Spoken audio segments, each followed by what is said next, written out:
Right here, getting a few reps in. I have not been to this farm since turkey season, and had a tough deer season last year, so trying to kind of get ahead of this thing. You know, there's a lot of guests that come in here, and you know, they usually get put on the good spot. So I know JJ's working today. He's working up at the hospital. He's the one that kind of oversees everything that goes on. So I wanted to come to this farm while he's working. I'm thinking, you know, we might have to go set up a secret spot or two. So we're going to ride around, go see what's been planted, go see what stands are still hanging, and go find maybe a secret spot. I mean, yeah. I like the sound of it. I feel like Nick Foles before Carson Wentz got hurt. You know, we got to do it for us. We've just been sidelined their whole career.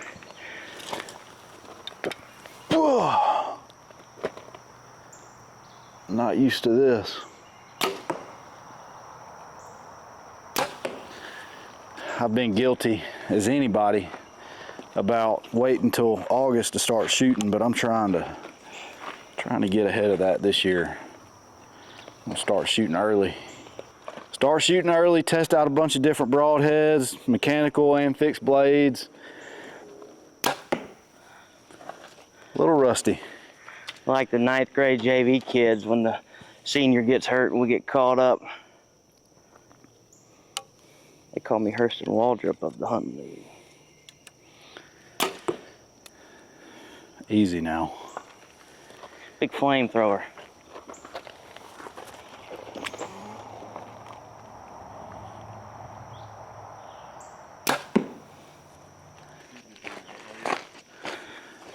I don't know, I'm probably gonna let Brian tinker with my setup. He knows a lot more about it than I do, but I've always been an expandable guy.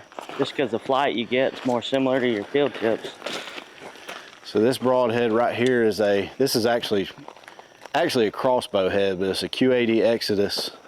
And I don't know if you can see it on the video, but I hit low right. So I know my bow's tuned pretty good. I know everything's in time. I need to go through and check everything. So this is the Hoyt VTM, 82 pounds. And so this broadhead hit to the right, which it could be multiple different factors, but I think with this 340, this is about I got a 27-inch draw, and this is about a 25.5-inch arrow. I got a 100 grain insert in here, 100 grain head. So this is about I think this is a 470-ish grain arrow. I'm shooting about 280, but I think I'm a little bit underspined. I think I'm gonna have to upgrade to a 300 spine on this, because like when you're broadhead testing, a lot of times if your broadhead hits to the right of the field tips, that could mean that you have an underspined arrow. I don't know. I'll go through more in-depth arrow setup stuff later in a different video, but I've gone down the archery, bow, arrow, broadhead, bear shaft tuning, nock tuning rabbit hole on YouTube. I watched literally every YouTube video that there is over the last week, so basically I'm an expert now. 82 pounds, you drinking some milk, huh? Had my Wheaties this morning. A couple years ago in Nebraska, I was dealing with some penetration issues. I shot a deer that thought I should have got better penetration, and I didn't, so I got with T-Bone, and he's like, man, with being a shorter draw length, he said, if you can accurately shoot well with more poundage and everything's comfortable, you're just leaving kinetic energy on the table. And so that's just being a shorter draw length, that's what I have to deal with. So maybe sacrifices a little bit of accuracy, being that I'm pulling back 80 pounds, but it's kind of a trade-off that I feel like is worth it. That's just my opinion. I'm about to take Riggs' fletchings off right here, though. Got him. Watch these fletchings right here. Oh, a little high. Thank God. See, you see I'm getting a little bit of dancing going on right there. Took me like 3 days worth of work to pay for those fletchings. Hope you don't like that knock, Brian.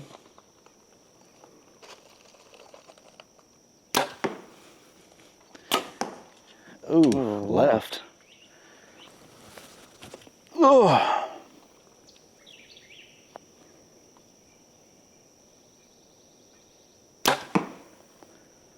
I like it. Let's go right around, take a look. Go Lewis. See what's been going on at the farm. I even wanted to go as far as maybe planting a secret food plot, but I just don't think that, I don't think we can get away with that. I think they're gonna find it. So I think what we're gonna have to do is get around like a creek bottom, like way back in a creek bottom around some white oaks. Yeah. Hopefully find some old sign and put a mineral site and put a camera up. But we're gonna have to be really discreet about this. I think JJ, I don't know if he's coming out here during lunch or what. I will say, whenever we drive in, you probably need to turn the camera off because JJ knows every place on this, every spot on this place. So. We can blur it out. Do you think Yeah, we you can think blur you it can out. blur it? Yeah. We can probably blur it. Just try to video real tight, like get real tight in so you can't see a lot of the background. What we do have on our side though is tons of pines on this place. What that looks like, that's gonna be a little bit harder for them to find for sure. I got a couple spots in mind that we can check. See if we can find some old sign. Also, man, I don't know, I kind of thought about coming in here like in late September, the 1st of October, and just literally taking a backpack blower and just blowing out a little spot and planting a throw and grow plot. That'd be I don't know if too. it'll work or Yeah. not, but We'll just keep adding on to our little secret plot as we go. We might have 5 stands in a 100-yard yeah, radius. keep making it bigger and bigger. Wind's wrong over the secret food plot. We're going 80 yards to the mineral site. Yeah, JJ's gonna be like, yeah, I think I'm gonna go walk around and old B2 bottom. We're like, nah, I don't think you should. I don't think you should I go. blew that place out. Yeah, that yesterday. place is blown out. You know what they say, if your wind's wrong, just turn around and look the other way. That's right. That's hay blower right there. Yeah, that's hay blower. Is it coming up green? Looks like it. So this food plot right here is what we call the hay blower plot. So if you remember, not last year, but the year before, this is the original spot. So we had a big, I guess he ended up being a 12-pointer, but he's the buck that Tyler killed that had the long tines, very symmetrical. So this deer was coming to this food plot right here. And so opening weekend, we hunted this deer in here. We didn't see him the first couple sits, and then we actually moved to a different stand based on the wind and ended up seeing him right here. But then he kind of went a little bit MIA, and then we'll drive down a little further to what we call the orchard plot. This is where Tyler ended up killing him down here.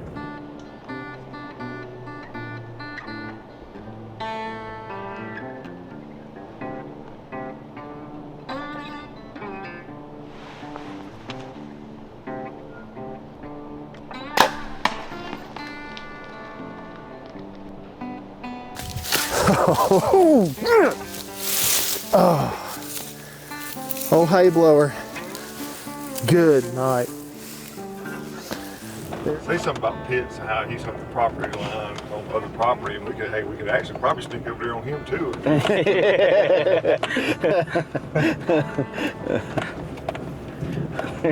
if we play our cards right. Yeah. All right, so right here on this white pin is a spot that I had some awesome encounters last year. I hunted up here during the rut. There's a bunch of white oaks, and saw a bunch of deer chasing does, just going crazy. But JJ knows about that spot, and Tyler knows about that spot. So I think if we just go a little bit further down. Yeah. We need that broom that Pitts has for the back of your shoes. Yeah, the little broom that just drags behind you. Looks like a prime spot, if any, right here. This is it right here. Yeah. I'll get the right side. A little muddy here. This is the old 2-finger deer track. You ever seen those ATV tires that are that With the treads hooves the on deer it? tracks? Yeah, for sure. They ain't finding this. They ain't gonna find this. There's a ton of white oaks. Huge white oak right there. Trails all through here. I like putting it next to the white oaks because then we're gonna hunt it all season. I mean, when they start dropping, and it's not just an early season where we're gonna have to stay over minerals. You're gonna have food for the entire time, baby. I think too with the mineral site, you know, put it in the middle of all this green stuff. I don't think Yeah. we're gonna find this spot.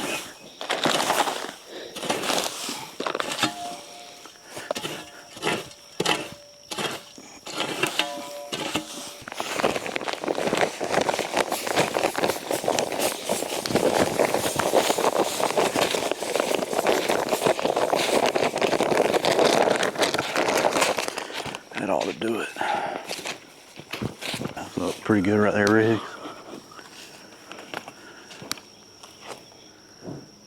Yeah. You like that? So this is the Spartan. This is the this is actually one of the old Go cams. So normally on the Go Lives and the Ghost, you have a feature where you can go under your status report and you can actually open up the map and see exactly where the camera's at. But good thing is nobody else has this camera. This is my camera. So we're in good shape, Riggs.